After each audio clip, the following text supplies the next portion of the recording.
Hey, y'all. Welcome to the Champagne Wives podcast. I'm your host, Kelly. And I'm your co-host, Nicole. Hey, Kels. Hi, boo. How are you? I'm doing good. How are you? Good. Awesome. Long time. Yeah. Long time since Since we've been in the chairs. Okay. A few days, a week. It's been a week. Yeah. A lot has happened, though. Oh, So a lot. A lot has happened. I traveled to... Been around the world. Halfway. Traveled to Morocco about a week ago. Marrakesh, to be exact. And it was amazing. Riding camels, taking iconic pictures. In the desert. Oh, yeah. Had to. Expected nothing less. Exactly. Had to. So yeah, did that and came back and literally 6 planes. But for the whole trip? For the whole trip. Just 6 planes. Okay.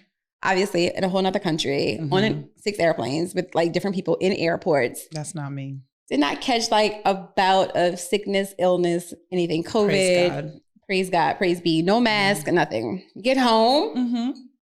Hugging and loving on my kids. Girl, something took me down. So these last few days, I've been battling some sort of cold that's been trying to take me over.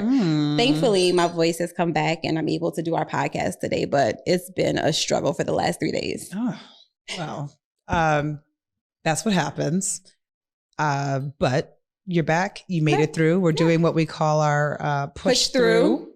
And yeah, we're back in the chairs. We do what we do. Do what we do. I haven't had as lavish or luxurious of a last week as you have had. I've been traveling for work to Atlanta like 2 times in 1 week. But, we're here.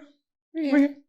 We're back. And we move through. We're back. We're halfway through the season. Yes. So I think we need to mention that. Yes. We're halfway through. I feel like so much has happened this season. This is the longest 3rd season ever. Ever. Can we toast to the longest 3rd season ever? Oh, let me start my timer. Okay. Toast to the longest 3rd season ever because good God. But it's been a great one. I mean, lots of, Cheers and sip. It has been. Lots of great opportunity. Lots of great collaborations. Yeah. We've learned a lot. Had some changes. Yeah. Had to pivot. Yeah. Had to figure out how to push through. Survive and thrive. More times than one. So yeah, but we're here halfway through. Looking forward to finishing strong. We have some really great topics that we have planned and some interesting conversations that we're going to have hopefully with guests in the coming weeks to share with you.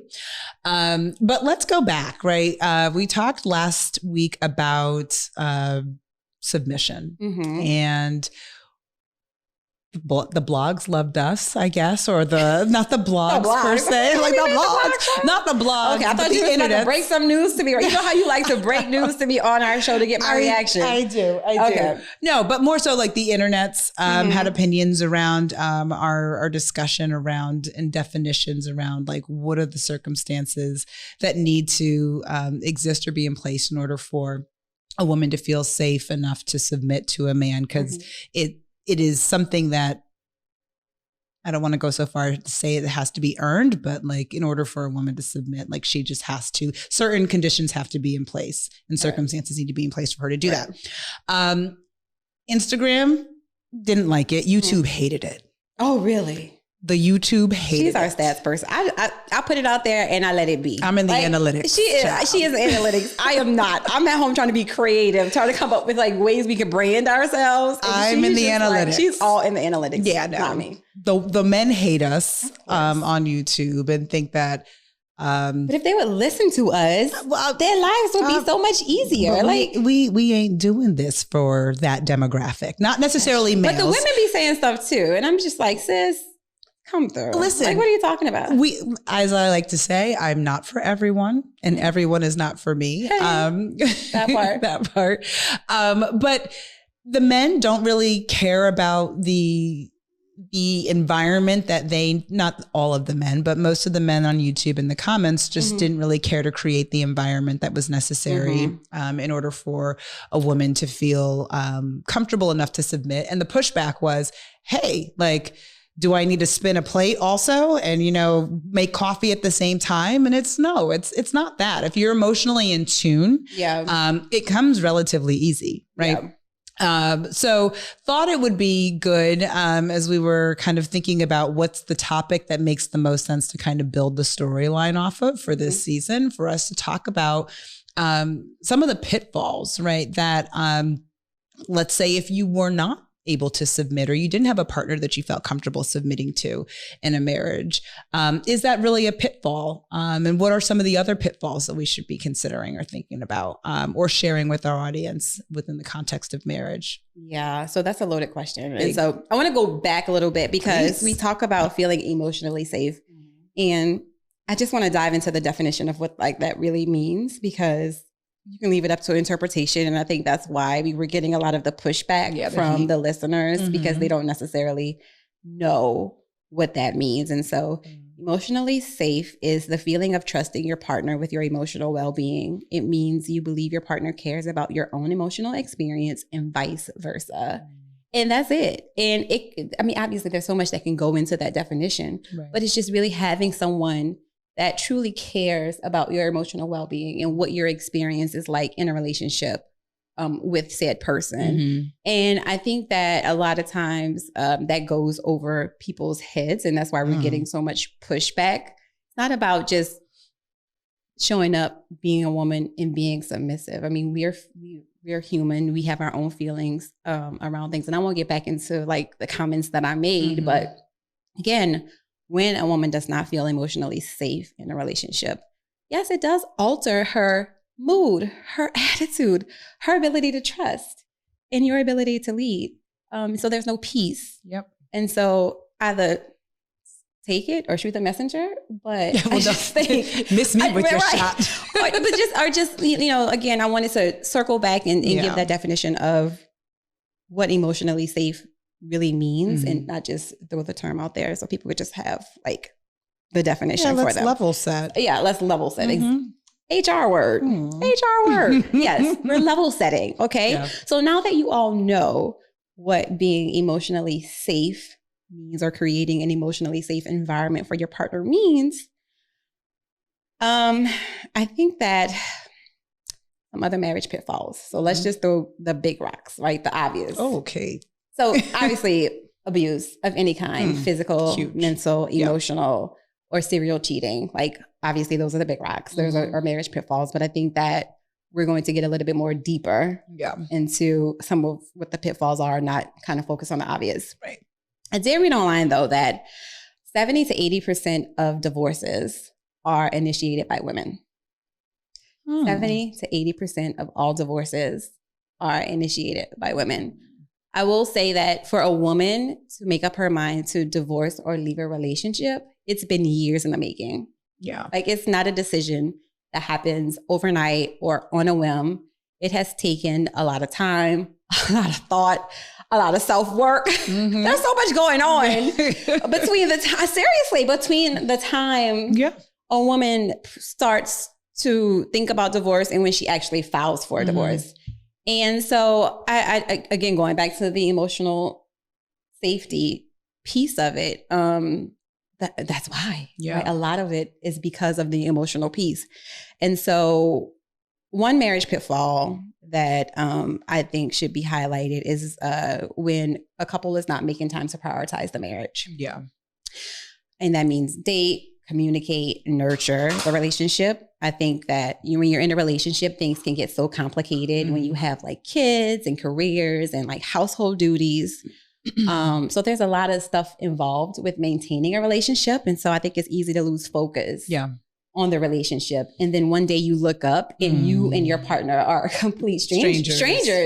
Right. When the kids are out of the house. Exactly. So, some things that I think that couples could do to keep their relationship intact is date, obviously. Which is definitely easier said than done. It is definitely easier said than done. But Much easier said than Well, you done. have to be intentional about it. Yeah. And you have to plan it out. So it's not just like, and it's so crazy because you would think that it comes so natural and so easy. You living in a house with your significant other and you see each other every day. But it's so hard to make time for each other in the house, let alone outside of the house. Right. The routine is consuming. It's all consuming. The routine is consuming. It's all consuming. And as much as I feel like society celebrates routine and structure, it can also be the demise of marriages and long-term relationships if you let it just take control over the marriage. So if you're going to have a routine, make sure that there's intentionality to include dating your spouse or your partner in that. And that goes both ways. Yeah. You know, you can alternate who plans the date. Sure. So one week, you know, the wife plans it, the other week the husband plans it, but just make sure that it's something that is consistently a part of the routine. Another thing I think couples can do to combat that is have check-ins. And I love that idea. Check-ins, again, something that's hard, but pencil it in on a calendar, right? You and your partner, your spouse have the same time available on whatever day during the week. I know it seems like you're trying to plan a meeting with your partner. So counterintuitive. But you have to. You know, marriage is like a business. And again, to be able to keep the connection in the relationship, I think it's super important to have those moments where you guys can check in on each other, see what's going well, see what's not going well. Yeah. Maybe talk about some disagreements or, you know, some issues that you guys may have had over the last week or 2 weeks, a month, whatever. Another thing is pray. Oh, wait, can we go back to you want to go back to check-ins? Yeah. Okay. Yeah. So the check-in thing, I know it's important. It's a practice that I have. It's awkward. It's uncomfortable, especially when you have really uncomfortable topics that you need to cover. And those could be uncomfortable in the terms of like, hey, like, I don't feel like you're showing up for me. Hey, I don't feel like you're like the sex is good, whatever the case may be. There could be a lot like uncomfortable to like incredibly easy conversations to have, but you got to have them. You got to have those check-ins because when you assume that everything is going fine, come to find out when the kids leave that this has been an issue for 15 years in the making and you had no clue. So having those toll gates, as I like to say in the HR world, or those opportunities to check in is so important because it's easier to correct along the way than it is after the concrete is hardened. Yeah. And for me, it's about, again, putting actual time on the calendar. Like, I just think it's ridiculous, but necessary. Like, again, you live with a person, you think that you're communicating, you think that like you're having substantive conversations, but in all reality, you are not. And so I think the uncomfortability for me is just getting that time on the calendar and treating it like I would treat like a meeting at work. You know what I mean? And having the consistency there. Right. And I think you can make it, you don't have to make it feel so clinical.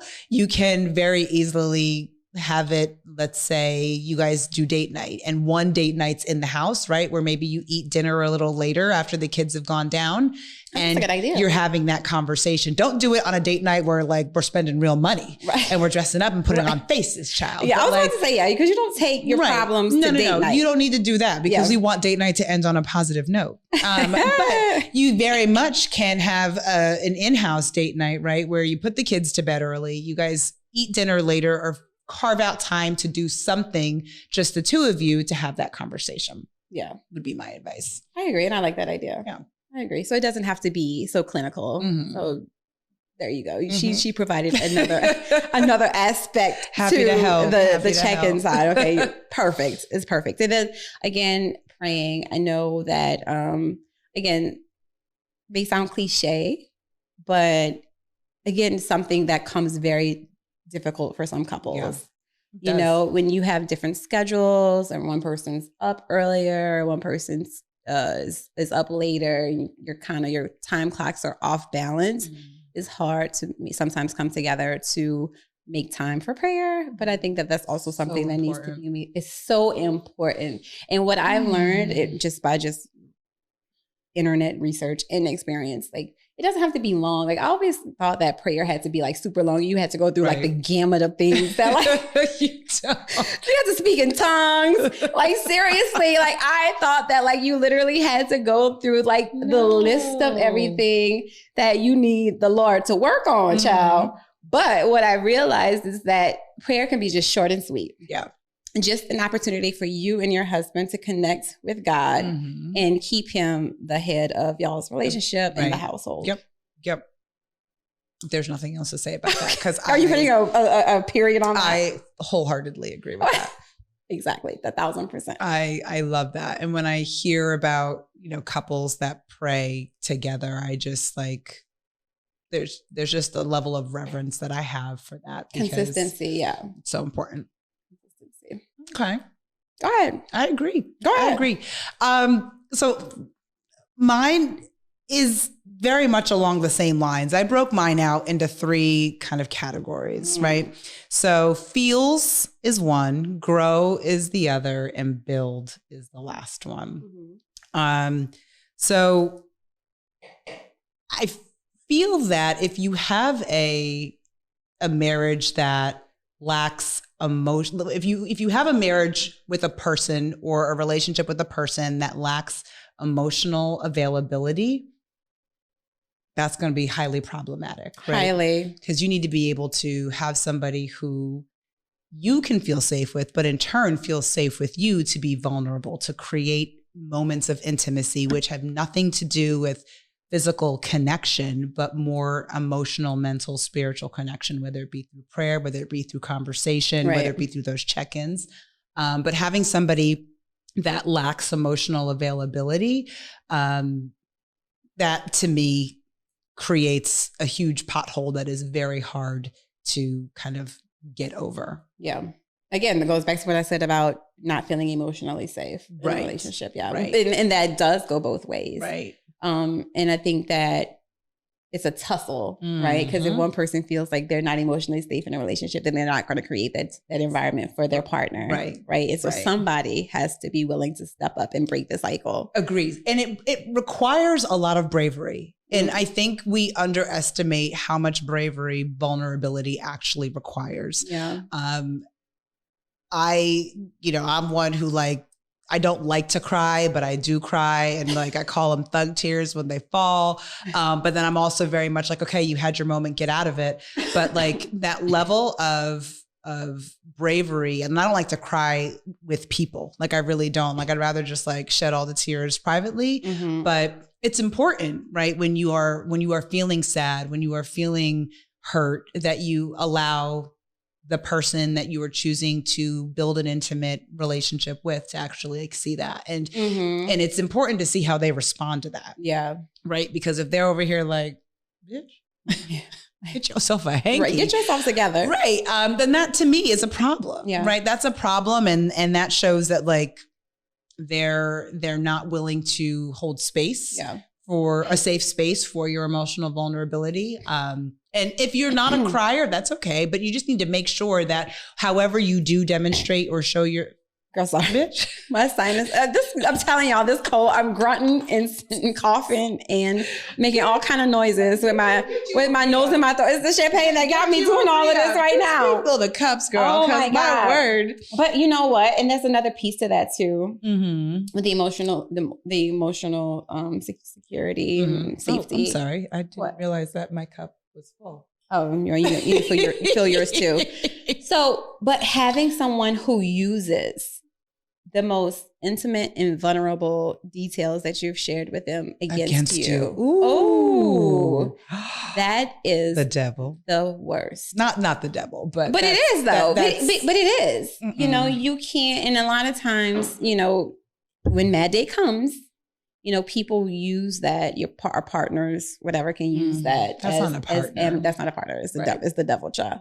But they can use that as ammunition against you, which again kind of solidifies to your point, not the person for you. Right. If they, one, are not emotionally available to kind of receive your fears or concerns or whatever, but then use that against you as ammunition in a fight. That's the worst. That's the worst. That's the worst. And a huge red flag. Yes. A huge red flag. Because at the end of the day, like, you're going to have your feelings. And if somebody doesn't agree with your feelings, that's okay. Like, that's okay if they don't agree with your feelings. Disagree. Yeah. But they have to acknowledge that whatever it is that you are feeling is what you feel. Yeah. It's not their job to agree with you, but it is their job to acknowledge. Yeah. And if they're not, and they're making you feel, I know there's probably like a psychological term for it, but if they're gaslighting you, or if they're making you feel like your feelings are invalid, that's going to be, if that's happening when you're dating, trust me, it's going to continue when you're married, and you're going to feel trapped, and then more trapped, and then more trapped. The trap house. The trap. I hate it here. Another pitfall that, I want to make sure that folks in our audience avoid is marrying somebody who is not fluent or unwilling to learn your love language. It's okay if we show love differently. It's okay if, my love language is acts of service or quality time, and yours is physical touch and words of affirmation. That's okay. But are you willing to speak my language so that I receive love in the way that is familiar and safe for me? And not force me to try and adapt to how you speak and how you show love. Mm-hmm. Because if that doesn't resonate with me at the end of the day, like, right, I'm gonna be walking around being like, does this person really love me? So being willing to learn that language, I think, is really important. Mm-hmm. And if you have someone who's like, nah, the way that I show love is just through how I show love. Physical touch. Right. And if that does not resonate with you, don't lower your standards. Sorry to be grunting and stuff in your while you're talking, but child. Disgusting. The struggle. So yes. And so my last point is, little scratches are over time turn into gashes. Right. And so everything that we just talked about, I think that pretty much sums it up, right? Mm-hmm. Not feeling emotional safe, not being willing to understand a person's love language and meet them where they're at. I think that even with different interests, right? So if somebody is not showing interest in you or the things that you're interested in, right? Like, for example, if your husband is interested in like football, and sis, if you don't like football, just watch the game, show interest. If he's like really into something, or if she's really into something, try to show interest. Have a show, watch a show together. Do little things like that, because I think that when you do miss those opportunities to connect or show up for a person emotionally, it's just a lot of little scratches. And then over time, it just turns into war wounds. It does. It's hard to come back from. It is very hard to come back from. And to me, it creates a bigger divide, right? When we don't consciously or intentionally try and find ways to stay connected. And if it's football, if it's watching The Bachelor, Real Housewives, whatever. I don't watch The Bachelor, but if it's watching like a reality TV program or whatever the case may be, if you go do your thing, she does her thing. What's the point? By the time y'all come together, you're like, hi, stranger. Yeah. So your roommates. Agreed. Yeah. Agreed. So those were the two big things that I had under feels. Perfect segue, because the next one is grow. Marrying someone who doesn't value what you bring to the table, to me, is a huge pitfall or making a decision to get in a long-term relationship with somebody who doesn't value what you bring to the table is a recipe for disaster, because you're always going to find yourself in a situation where you're over here trying to justify, improve your existence and the value that you bring. Yeah. And that just doesn't allow for the scale to be balanced. It's going to be imbalanced, and you're always going to have this pick me mentality that shouldn't exist when you're in a committed relationship.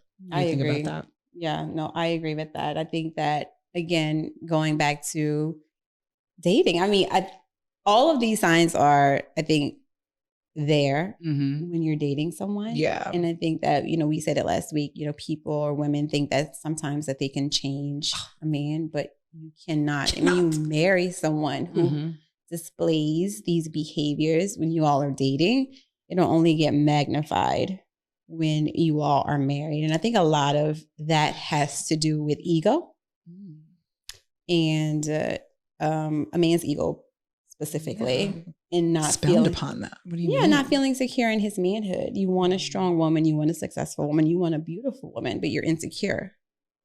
And I think devaluing a person but wanting to be with them, I think that's narcissistic. That's very narcissistic. Like very narcissistic. Like, why are you here, sir? If, you know what I mean? You don't value what I bring to the table as a person outside of all of my accomplishments. Not saying mine, but I'm just speaking in general. Yeah. Outside of all of the accomplishments and all the things, the qualities that I bring to the table, just value me as a person, right? As a human being. And if a person tries to devalue you or bring you down in any way, that's a them issue, not a your issue. Yeah. But don't get caught up in believing that you can change a person who is like that. Yeah.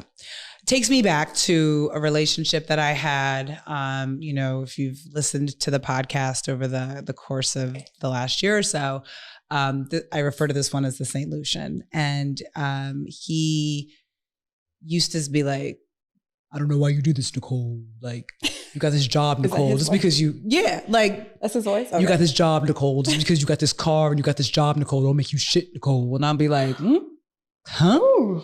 Okay. That's a man who's jealous. At the highest levels. And at the highest levels. That's a man who... But would bring me down. Yeah. Would attempt to bring me down. But thank God I have the mother that I have, because the way she built me up wouldn't allow for that. Right. Yeah. So I would just be here like, okay. Yeah. That's crazy, because these men, what they want or what they need are the women who are, not successful, not lazy, who are not goal oriented. Right? Let me be clear.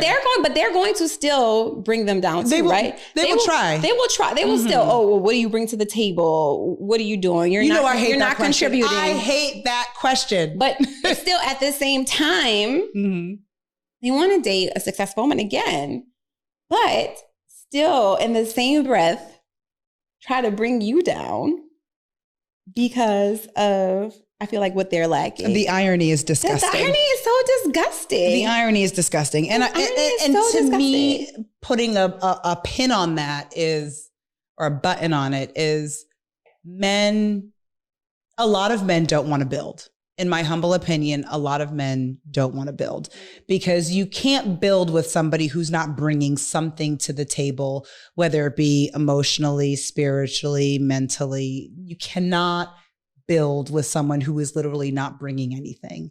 And throughout the last 6 or 7 months, right, where we've been having these conversations via this podcast, I've just realized that men want what you're describing. They want somebody who is successful, somebody who can stand on their own 2 feet. Who can contribute. Who he can have smart children with. Absolutely. And, thoroughbred children. The winners. The top picks. Exactly. They want that. But a lot of men are so insecure that they cannot handle it. And I think there's an insecurity piece, but I also think that there is there's trauma, right? And that exists within our community. And as Black women, I think we also have our trauma. So I'm not saying that it's only the Black men that have this, but I think that there is trauma that contributes to that. I'm really pleased with some of the narratives that I'm seeing out there right now, trying to help men really understand what trauma is playing into the way in which they show up and and the way in which they show up within their relationships. But I do believe, and there's a lot of work that women need to do. So I'm not going to sit here and say that we're on our best behavior either as women, but do believe that a lot of trauma that goes back to childhood plays into this. I want, but I don't want. concept for men when it comes to the type of women that they ultimately want and eventually settle down with. So, but trauma that leads to what? Insecurity or what, child? Trauma that leads to trauma that leads to insecurity. Okay. I think it's trauma that leads to the way in which they treat women. And if you're not a woman who is able to, again, because the emotional safety piece is reciprocal, right? And so I'm just thinking through it. If you're not meeting his needs emotionally, whatever those may be, like maybe he, let's say the St. Lucian, needed you to, I don't know, encourage him or tell him that he was doing such a great job, or maybe give him more compliments about like his contributions to the relationship to put him at ease and maybe be able to provide you with the emotional security that you needed, right? So again, I think it goes both ways, but I think what it takes, to your point, is a huge amount of bravery to be able to be vulnerable and put yourself out there like that. Both ways. But if somebody's not stepping up and willing to fucking do it, again, you're on a hamster wheel. It's a hamster wheel. There's more to that story, which I'll share on the car ride home, child. But in the interest of time, sticking with growth a little bit, I'll make this point quick, and then we can go on to build. But with growth, I've always said this: who you are in your 20s and who you are in your 30s and who you evolve into in your 40s, 50s, and 60s are all very different people. And so it is important to make sure that you have somebody who is really willing to go along for the ride and is not going to hold you to the standard at which they met you in. Yeah. And so if you have somebody who's like, when I met you, you weren't into this, or when I met you, you weren't like this, and here you are 10 years later, the only thing that is constant in life is change. And so think about that, like, as a human being, if you're not growing, if you're not developing, if you're not evolving, then what the fuck are you doing here? What's the point? What's the point? Yeah. And if you have people in your life who are trying to hold you to a standard that you held for yourself 5, 6, 7+ years ago, and if that includes a partner that you are romantic and intimate with, that's not the one, sis. Let me tell you, thank God I'm not the same person I was when I was 20. You don't want her. Well, you don't want her. I've been delivered. You don't want her. I've been delivered. Okay, that's all I'm saying. Right. So yeah, growth is super important. Super important. And so, we'll say that if you are stagnant, if you have somebody who is trying to hold you in a place that they met you in, it's okay from a value standpoint, right? Like, remember where you came from, what's important to you. But if they're trying to keep you at, who Nicole was when she's 25. Yeah. I don't know. I liked her, but don't like her as much as I love who she is today. Correct. So that's it on grow. There are other points that I have, but I think we hammered the point home. And then lastly is build. I think it is. Sorry, girl, I keep cutting. I'm sorry. This mucus is just doing what it does. The last one is build. This one to me is important because when you're talking about marriage, it's about being fruitful and multiplying. And it's not just about being fruitful and multiplying in terms of having children, but it's about multiplying in terms of what it is that you are able to build in terms of legacy for if you have children or not in that relationship, but what are you able to pass on? What are you doing for the name, right? So being... What? You remember what we talked about? Remember when we talked about on the phone? Okay. I do. Okay, that's all. Y'all, oh my God, it's making me set it out. Okay, just go. Being fruitful and multiplying. Okay. I got it. Being fruitful and multiplying. So what I would say is make sure that you're with somebody who compliments you. You don't necessarily want an exact match. You want somebody who you are looking to grow and you guys are looking to put a stamp on a last name that is going to compliment you and who is going to complement your weaknesses more specifically. So from an HR standpoint, we always say hire to your weakness, right? So if you are someone who is not really motivated, who has sloth-like tendencies. Yeah. But find somebody who is more of a go-getter, who has a little bit more motivation, and who will execute. Yeah. I look at our dynamic duo, right? Like, I'm the doer, you're the thinker. Definitely. Well, I mean, bitch, I think. I mean, you think. I'm just saying. Not the way you double down on that, definitely. I'm just saying, but like literally, I literally be thinking, and Nicole will take an idea and bring it to fruition. Right. And I'll be stuck at like, this is my idea. And Nicole will already be in like execution mode because I'm so methodical. Like I have to think X, Y, and Z. Like even today with like the labels, child. I was on YouTube and Did Google. Y'all see the label? I was just. Did y'all see the label on the bottle? So yes. Yeah. So yeah, the yin and the yang. Yin and the yang. Yeah. So important.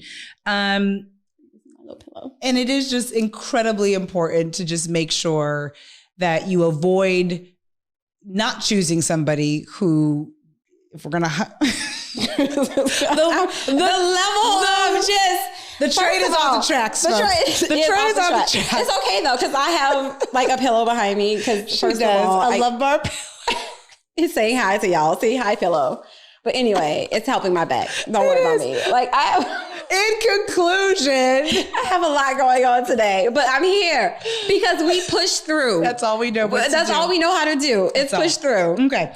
In conclusion, relationship, choose your partner in accordance with your weaknesses, so that legacy you can build, you can elevate. Yes. Okay. Mm-hmm. Can we transition to what's popping? You want to go to what's popping now? Let's. Okay. Let's go to what's popping. What did you bring to the altar today? Okay, so let's bring this to the altar. Okay. In the spirit of choosing a partner, where your differences align, who's emotionally in tune with you and your feelings. Ray J and Princess Love are in the news again because I think they're divorcing for like the 5th time. Yeah. And she said in an argument that has been broadcast to the world, I don't know why, that she participated in threesomes because he wanted to do that. Yeah. But that wasn't necessarily something that she wanted to do, but she did it to make him happy and fun, exciting, and keep the marriage on track. So my question is, because I have a question. Oh God. Would you be willing to do something outside of your comfort zone, to something like extreme as having a threesome, to keep your partner happy or to get your marriage back on track? No. Me either. I would not have a threesome to make my partner happy. Yeah. I mean, again, I think that we're talking about pitfalls. So I feel like you have to compromise in a marriage. But and we talked about this in another episode. I think situations like this rarely ever work.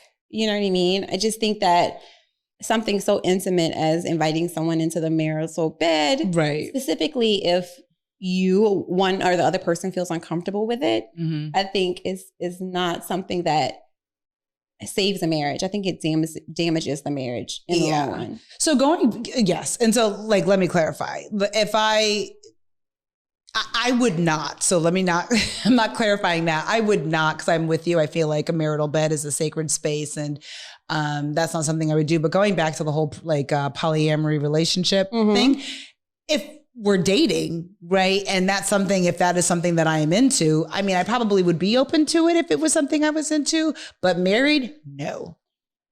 Yeah, but we're talking about married. No. What are we talking about? We're talking about these pitfalls. Married, no. And I think that's a pitfall. Again, it opens up way too many doors. It does. It's Pandora's box. But I also feel like feeling the pressure to do something that you're uncomfortable with just to make your partner happy is, again, it's not emotionally safe. Like, I just don't think that anybody should put themselves in an uncomfortable position or be made to feel like they need to do something that they're not okay with. Outside of their comfort zone, just to, maintain a relationship or keep the other person happy. I agree. And that's why this whole celebrity life is crazy. Like, Ray J's lived a fast life for a very long time. Has been. And I feel that there's like, he will never be sexually satisfied. Yeah. And like, but that's a part of marriage. Like marriage is making the sacrifice. But it's not about making the sacrifice to the point where I feel like I'm compromising my values and my morals. But I'm talking about in terms of like being monogamous and being with one person. Like that's a part of the sacrifice. Yep. That you make with the covenant between you, God, your wife, your husband, and your family and your friends. Yeah. Like you make a vow to, only be with your spouse. Well, and if he wasn't ready, if he still had those urges, he should not have gotten married. But I think this was a classic case of, I don't want anyone else to have you, but I want to have you. And like, I'm going to marry you because that's what you want. But, I know if I don't, like I'll lose you and I don't want anyone else to have you. And it's okay to have your kinks. I mean, couples have. You should have your kinks with sex. I mean, at the end of the day. And you should hopefully feel safe to express those kinks. You should be, yes, that part. You should feel safe to express those kinks. But what we are talking about is something completely different. We're talking about bringing someone else in and then also doing something that you're just completely uncomfortable with. And, sometimes also like sexual drives differ. And, some persons or your spouses or whatever sexual desire is different than yours and they like different things than you. And it's okay to experiment, but as long as it's just you two. Yeah. You two. Yeah. Like I said, I don't think that you should be in a position where you feel like you have to compromise your morals, your values, ethics, your values. And if you're being pressured to do that, then there's a broader conversation that needs to happen.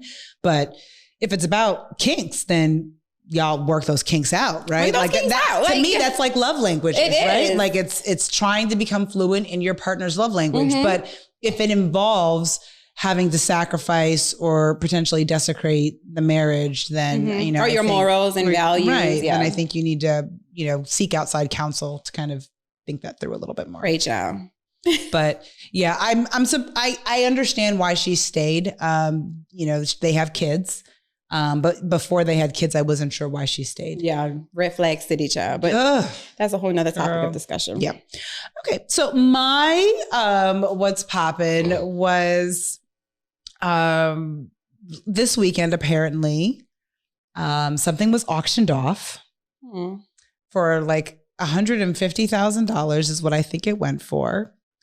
It was 2 tickets to the 2023 Beyonce Renaissance Tour, which we knew was coming. Right. We knew was coming. They confirmed it. But it's confirmed. It, yeah. But, Beyonce, like everything with her is the best kept secret. But this Renaissance tour is coming to a city near you, an amphitheater or a concert arena near you. Yeah.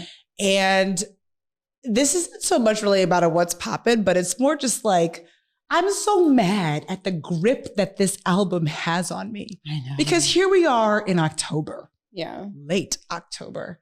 And this album still has like a firm grip on me. And it came out in like July. It was like a summer album. It was a summer album. And here we are in late fall. That's so funny because I was wondering when I heard the same thing, like, would it still be relevant next summer? Ooh. And so I mean, you can't go wrong, I guess, I think with a Beyonce answer because not only was Renaissance like the album, but I feel like she has so many other songs that like in her catalog that she can pull from to put on the concert, obviously. But I just think, girl, I was in Dillard's today and I saw a sequence outfit. I was like, I ought to buy this for the concert. The way that like I have to just get my coins together. The way I was already trying to source an outfit for this. Sequence is in my future for this comfort. Definitely. It's definitely in my future. I saw like the cutest outfit. I was like, calm down, bitch. Like, we don't even have dates yet. Exactly. The concert hasn't even been announced yet. And I'm already like, my stylist mindset is like, okay, when you stay ready, you don't have to get ready. That part. So very excited about what's to come. Absolutely. Because music is life for me. And this album has been such an important album for me as I have just tried to figure life out in the last like 8 or 9 months. So this has been such a great album. been such a great inspiration, and I'm excited to be able to experience it live and in person. Yeah. We will be there. We will be in the building. Ain't no choice. Yeah. I feel like we're going to be in the building. We will be there. That is what I felt like I needed to bring to the altar today. It's not salacious, but it's Beyonce. It's not Kim Kardashian. It's important. It's important. It's important. Because we will be there. Yes. So let's cheers to on an empty glass. Yeah. We'll tell people where they can follow us, and then we'll do our toast. Okay. Well, you can follow us on IG at Champagne Wives Podcast. And then you can also follow us on YouTube and subscribe to our YouTube channel at Champagne Wives Podcast. And that's it. Oh, Facebook. Is it? I don't know. I mean, we're not on Facebook. We're on Facebook. Listen, we are on Facebook. We're actually on Facebook and TikTok, but we mostly fuck with IG and YouTube. But if you follow us on Instagram, what's on Instagram is on Facebook. We have those accounts linked. Yeah, but TikTok, we need to work on TikTok. But we do appreciate everybody for tuning in, for listening, for watching us. For the love, YouTube, for the hate, all of it. All of it. We appreciate it. We will see you guys next week. Same time, same place. Cheers, babe. Cheers to Renaissance. Cheers to Renaissance, and cheers to y'all. Bye. Bye.